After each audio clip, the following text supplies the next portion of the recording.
Good morning. हम लोग अलंकार पढ़ रहे थे, तो हम लोगों ने पढ़ लिया था, रूपक तक पढ़ा था हमने। अर्थालंकार में हमने उपमा और रूपक पढ़ा था।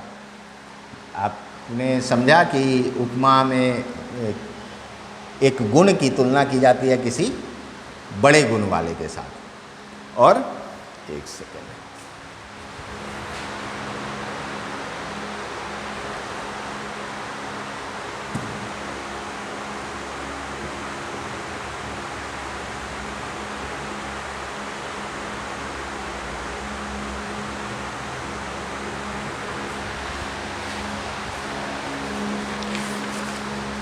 तो उपमा में किसी गुण की तुलना उसी गुण में प्रसिद्ध किसी के साथ की जाती है या उस गुण में बड़े के साथ की जाती है।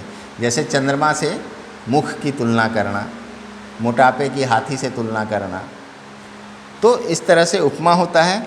उसके बारे में आपने पढ़ा। उपमा, उपमेय, उपमान और समान धर्म तथा वाचक शब्द, ये चार उसके अंग होते हैं। फिर रूपक होता है जिसमें बहुत नज़दीक, उस गुण में बहुत नज़दीक दिखाने के लिए उसको वही बना दिया जाता है। जैसे तारे, अंबर को पनघट, तारा को घड़ा, इस तरह से बना दिया, या चरण कमल, पैर को कमल बना दिया गया, कमल के समान कहने के बजाय, मतलब उसी का रूप दे दिया जाता है, तो उसको रूपक अलंकार कहते हैं। आगे हम लोग पढ़ेंगे उत्प्रेक्षा। उत्प्रेक्षा में क्या है, जहाँ उपमेय और उपमान की समानता के कारण उपमेय में उपमान की संभावना या कल्पना की जाए, वहाँ उत्प्रेक्षा अलंकार होते हैं। ये भी रूपक जैसा ही है। इसमें क्या है कि दोनों में इतनी समानता होती है, उपमेय और उपमान में, कि उसमें एक कल्पना की जाती है, संभावना जताई जाती है कि ये यही है। ठीक है। तो जैसे उसमें जनु मनु, मतलब जैसे मानो,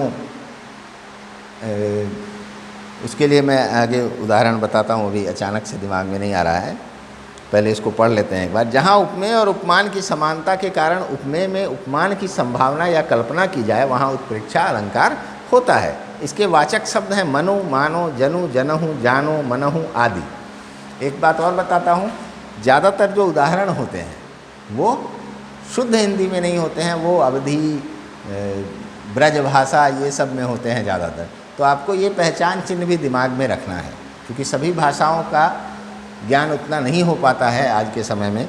तो क्योंकि वो धर्म ग्रंथ वगैरह में ज़्यादा है वैसी भाषाएं, या जो पुराने काव्य हैं, साहित्य हैं उसमें, तो इसलिए आपको ये जो वाचक शब्द इसमें दिया गया पहचान के लिए, इसको ज़रूर दिमाग में रखना है कि इसमें मनु, मानो, जनु, जनहु, जानो, मनहु। मनु मतलब जैसे कि, मान लो कि, मानो का भी वही मतलब हुआ, जनु का भी वही मतलब हुआ, इन सब का मतलब लगभग वही है। कहने का मतलब कि ऐसी बारिश हो रही है मानो कुत्ते बिल्ली गिर रहे हैं। अंग्रेजी में कहावत है, कैट्स एंड डॉग्स।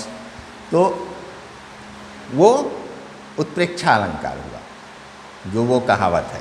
तो इसको और कैसे हम लोग समझेंगे। कहती हुई यों उत्तरा के नेत्र जल से भर गए, हिम के कणों से पूर्ण मानो हो गए पंकज नए।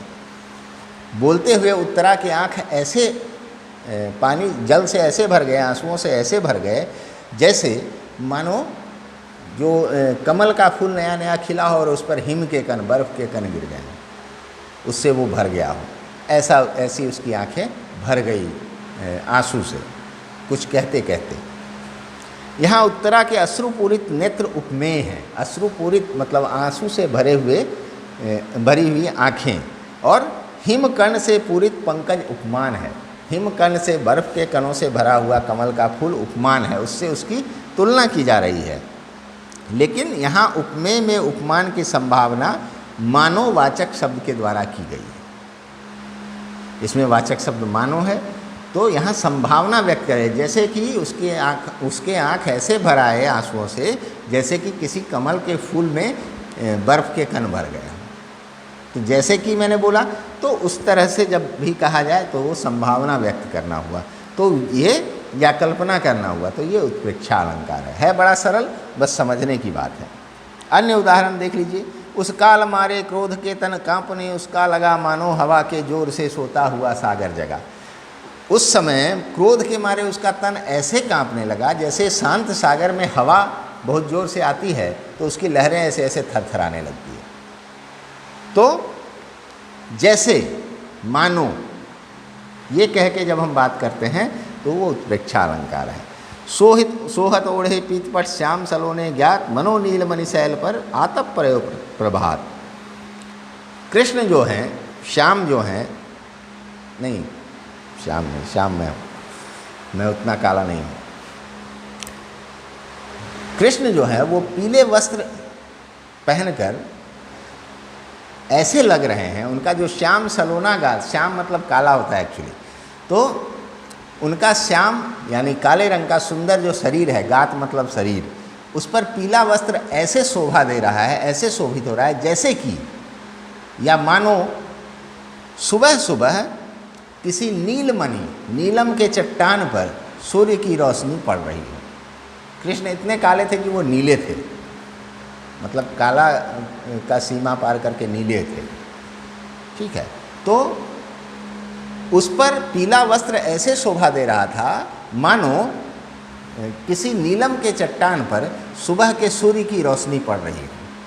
आतप प्रयोग प्रभात मतलब सुबह के समय आतप यानी सूर्य की किरण जो पीले रंग की होती है सुबह सुबह जब एकदम होती है तो वो किसी नीलम के चट्टान पर पड़ेगा तो जैसे शोभेगा, जैसे शोभा देगा, वैसे ही कृष्ण के काले शरीर, नीले शरीर पर वो पीला वस्त्र लग रहा है। तो ये उत्प्रेक्षा है।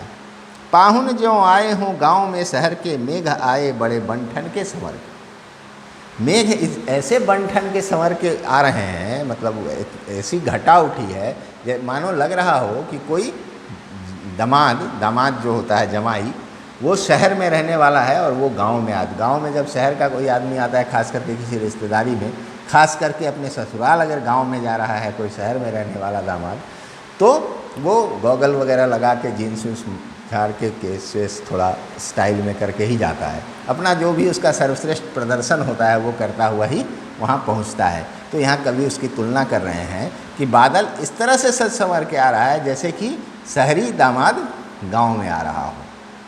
तो जैसे कि मैंने बोला फिर मानो, तो ये फिर उत्प्रेक्षा अलंकार है।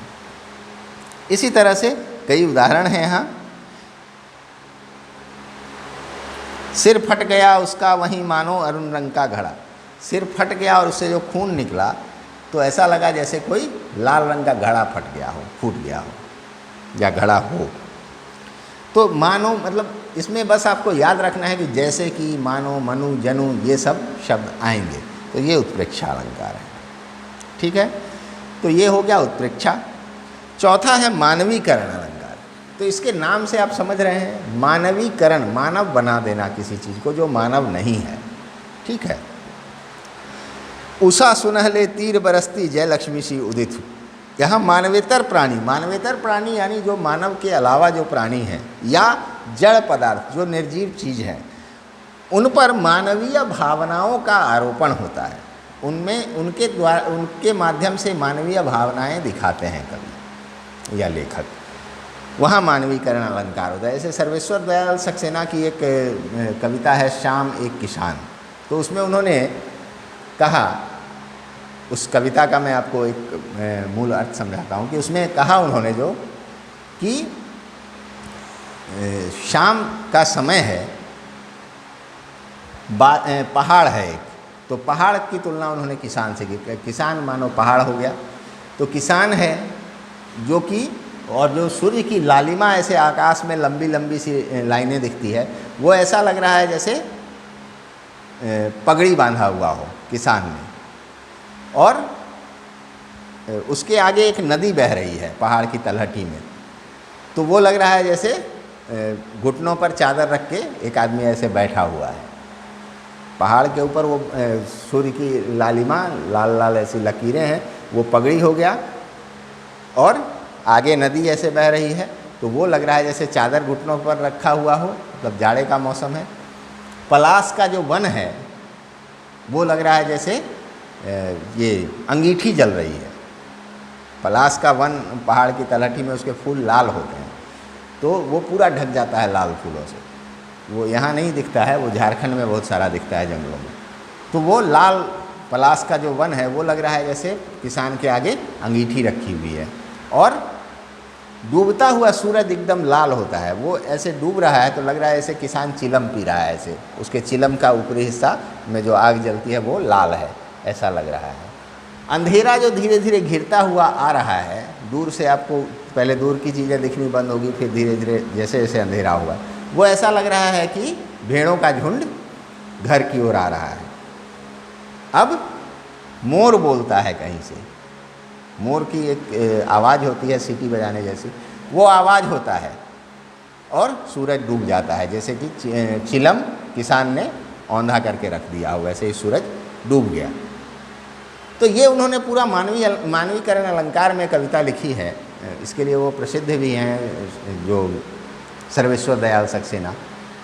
तो उसमें पहाड़ को किसान बना दिया गया, जो सूरज की लालिमा थी उसको पगड़ी बना दिया गया, अंधेरों को भेड़ का झुंड बना दिया गया, पलाश के वन को अंगीठी बना दिया गया, नदी को चादर बना दिया गया, मोर के बोलने को घर से उसकी पत्नी द्वारा आवाज़ दिए जाने की तुलना कर दी गई, मतलब उसको उसी रूप में दिखाया गया। तो ये मानवीकरण अलंकार है। यहाँ उदाहरण है, उषा सुनहले तीर बरसती जय लक्ष्मी सी उदित हुई। उषा यानी सुबह का जो समय होता है, प्रभात, एकदम सूर्य उगने का जो समय होता है उसको उषा कहते हैं। तो उस समय सुनहले तीर, जैसे वो किरण जो आते हैं, तो आप कहीं घर में अगर बैठे हैं रोशनदान वगैरह तो उसमें से लंबी लंबी लकीरें लगेगी कि अंदर घुस रही है, जैसे तीर, सुनहले रंग का तीर कोई चला रहा है। वैसे ही जय लक्ष्मी सी उदित हुई, जो सूर्य उदय हुआ उस समय, जो उषा काल का उदय हुआ, जो रोशनी फैली, वो ऐसा लगा जैसे लक्ष्मी का उदय हो रहा है, कोई चमकदार देवी का उदय हो रहा है। तो ये उस पूरे माहौल को एक मानवीय रूप दे दिया गया। लो यह लतिका भी भरलाई मधुमुकुल नवल रसगागरी। लतिका जो है, लताएं जो होती हैं उसी को लतिका कहा गया। उसको एक स्त्री के रूप में यहाँ प्रस्तुत कर रहे हैं कि यह भी भरलाई, मधु से भरा, उसके जो फूल हैं उसमें मधु भरा हुआ है, तो उसको गागर बना दिया गया। तो उस लता को जिसमें वो फूल खिले हैं उसको कह दिया कि ये लतिका है जो कहीं से भर के ले आई है। ठीक है। मेघ आए बड़े बंठन के संवर के, ये भी मानवीकरण अलंकार है कि मेघ को एक आदमी बना दिया गया कि बंठन के संवर के आ रहा है।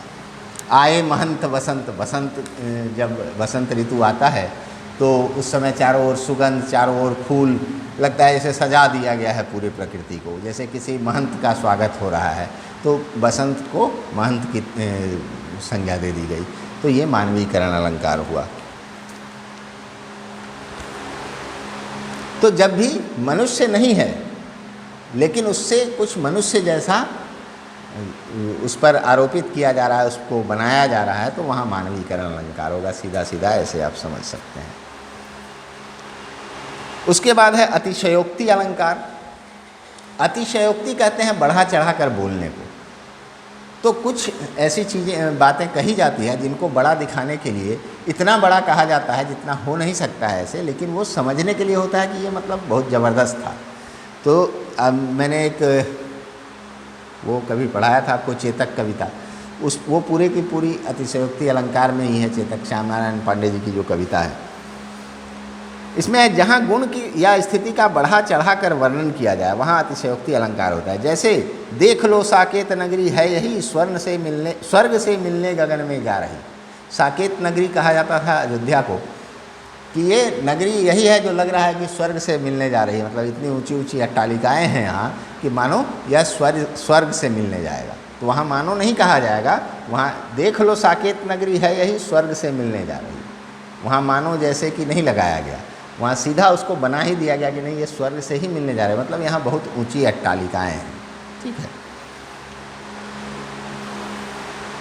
जैसे आप अभी के समय में कह सकते हैं कि बुर्ज खलीफा के ऊपर चढ़ जाओगे तो हवाई जहाज़ को पकड़ लोगे ऐसे या छू लोगे। तो ये अतिशयोक्ति अलंकार हुआ। कहने का मतलब कि बुर्ज खलीफा बहुत ऊंचा है। हनुमान की पूंछ में लगन न पाई आग, लंका सगरी जल गई, गए निशाचर भाग। अब हनुमान के पूंछ की महिमा बताने के लिए उसको कहा जा रहा है कि उसमें ठीक से आग भी नहीं लगी थी। इतने फुर्तीले थे हनुमान कि ठीक से आग लग नहीं पाई, पकड़ नहीं पाया, तब तक पूरे लंका को जला दिए और निशाचर सारे भाग गए।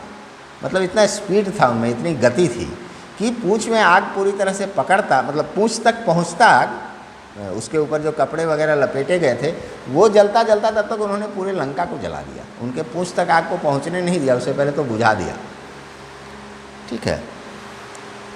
फिर है कढ़त साथ ही म्यानते असिरुप तंते प्राण, जैसे तलवार ऐसे खींचा म्यान से और शत्रु ने प्राण त्याग दिया। कहने का मतलब कि इतनी फुर्ती से तलवार निकाल के मारते थे कि तलवार निकली नहीं कि शत्रु ने छोड़ दिया प्राण, वो मर गया या भयभीत होकर मर गया, इतना उनकी वीरता थी। तो ये अतिशयोक्ति हुआ। आगे नदियाँ पड़ी अपार, घोड़ा कैसे उतरे पार, राणा ने सोचा इस पार, तब तक चेतक था उस पार, कि चेतक पर जा रहे थे महाराणा प्रताप, आगे नदी थी। जब तक राणा ने सोचा कि इसके उस पार कैसे जाएंगे, तब तक तो चेतक कूद गया, उस पार पहुंच गया। कहने का मतलब कि चेतक बहुत तेज दौड़ता था और बहुत ऊंचा उछल सकता था, वो बहुत फुर्तीला था, बहुत समझदार था। ये चीज़ को बताने के लिए ऐसे कहा गया कि जब तक राणा ने सोचा कि नदी के पार कैसे करेंगे, तब तक तो चेतक कूद गया, उस पार था। या एक और पंक्ति मैंने आपको पढ़ाया है शायद, कि राणा की पुतली फिरी नहीं पहले चेतक मुड़ जाता था। राणा लड़ाई के मैदान में लड़ रहे थे, तो जहाँ से उनको घूमने का मन होता था तो उनकी आँख, आप कहीं मुड़ेंगे तो पहले उधर देखेंगे ना, तो आपके आँख की पुतली घूमी तभी आप उधर घूमेंगे। तो वो पुतली घूमती थी तब तक चेतक घूम जाता था, वो समझ जाता था कि मालिक इधर घूमना चाहते हैं। तो ये अतिशयोक्ति अलंकार है। जिस वीरता से शत्रुओं का सामना उसने किया, असमर्थ हो उसके कथन में मौन वाणी ने लिया। जिस वीरता से उसने शत्रुओं का सामना किया, उससे उसको व्यक्त करने के लिए शब्द ही नहीं, इसलिए वाणी ने विराम ले लिया, चुप हो गए। स्पीचलेस जिसको अंग्रेजी में कहते हैं कि स्पीचलेस, मतलब इस चीज़ को देख कर मैं स्पीचलेस हो गया, शब्दहीन हो गया। तो इतनी वीरता उसने दिखाई कि उसके लिए कोई शब्द ही नहीं मिला कि उसको व्यक्त किया जाए, तो चुप हो। तो ये हुआ अतिशयोक्ति अलंकार। तारासो तरनी धूरी धारा, मैं लगत जिमी पता नहीं, इसका क्या होगा। थारा पर पारावार यूँ हलत है, इसका अभी मुझे नहीं पता है, मतलब पढ़ना पड़ेगा, मारवाड़ी भाषा में है ये। ठीक है। तो इस तरह से अतिशयोक्ति अलंकार हो गया। ये 5 अलंकार आपने पढ़ा अर्थालंकार में, इसमें अर्थ का चमत्कार होता है। अतिरिक्त अध्ययन के लिए भी कुछ दिया हुआ है। अन्योक्ति अलंकार, फिर अलंकारों में अंतर है, कल इस पर और बात करेंगे हम लोग, आज रहने देते हैं। हमने पढ़ लिया आज उत्प्रेक्षा, मानवीकरण और अतिशयोक्ति अलंकार। तो आप इसको पढ़िएगा फिर से, और प्रश्न आपके आने चाहिए।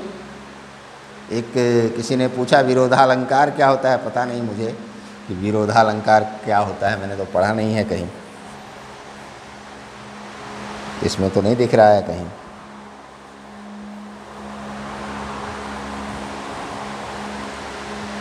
मुख्य अलंकार यही है, बाकी अब पता नहीं क्या है विरोधालंकार।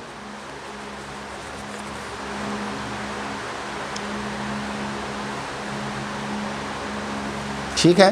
तो आप लोग इसका अभ्यास करिएगा, इसको पढ़िएगा, समझने का प्रयास करिएगा, अलग अलग उदाहरणों को पढ़ के समझिएगा, जिससे आपको और अच्छे से समझ में आए। कल हम लोग इसमें अन्योक्ति वगैरह जो है, या फिर यमक और श्लेष में अंतर है, उपमा और उत्प्रेक्षा में क्या अंतर है, इसकी बातें करेंगे और थोड़ी विस्तार से, तो और अच्छे से समझ में आएगी बात। ठीक है, आज इतना ही रखते हैं। धन्यवाद।